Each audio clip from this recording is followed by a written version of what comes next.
An International Museum Day was celebrated on Friday, May 17th with a historical tour of Main Street, highlighting areas of cultural and historical significance, and a transformation of the Sir Olver Georges Plaza into a traditional Virgin Islands market, with local produce and traditional soups, including pumpkin, fish, bullfoot, and peas.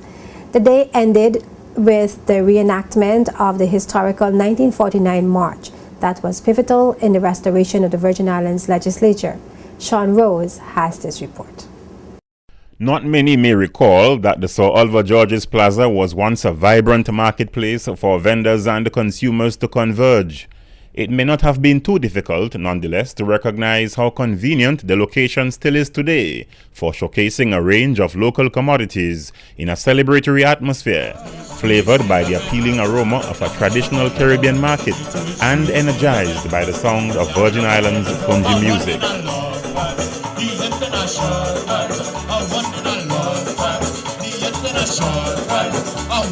However, the significance of the Sir Olver Georges Plaza in the territory's history and development has never been restricted to the open-air market activities for which it was once renowned.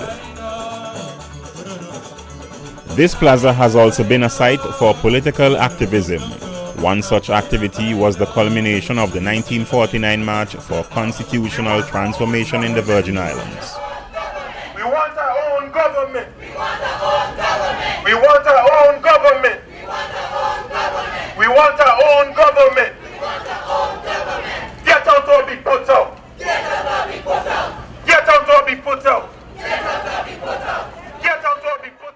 The 1949 march, prompted by a grassroots movement started in 1938 called the Civic League, with leadership from Theodolph Faulkner of Anegada and supported by Isaac Glanville Fonseca and Carlton de Castro, and some 1,500 other people, demanded that indigenous Virgin Islanders had a greater say in the governance of the territory and the ousting of the then Commissioner J.A. Cruikshank. This led to the reinstatement of a constitutional government in the Virgin Islands in 1950, after an absence of some 48 years. Starting at the bandstand and moving downtown along Main Street to the then Commissioner's office at the Post Office building, several participants relived the experience that helped in the social and political transformation of the territory on May 17, 2013 as part of International Museum Day, held under the theme, Museums, Memory plus Creativity equal Social Change. Courtney de Castro and Natalia Wheatley, otherwise called Sawande Uhuru, played the roles of Carlton de Castro and Theodolph Faulkner respectively.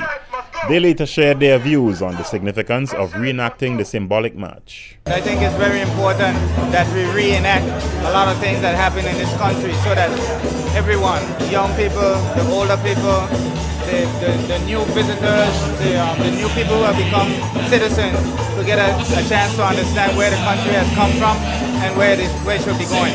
Like the theme of International Museum said, remember plus creativity, like creating activities that equals social change.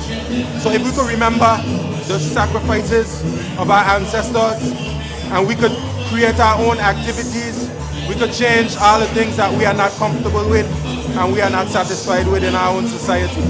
So I think it's a good lesson for our people here, and it's good for us to be able to gather together and to be able to remember all of the struggles that our ancestors fought on our behalf. The Virgin Islands is home to 4 museums: the VI Folk Museum, VI Maritime Museum, Old Government House Museum, and the 1780 Lower Estate Sugar Works Museum. Given the significance of Main Street in the development of the territory, Education Minister Honorable Myron Walwyn says the Virgin Islands Cultural Heritage Committee is making strides in documenting the historical buildings, areas, and people who inhabited and worked on Main Street and their significance. Sean Rose, JTV News.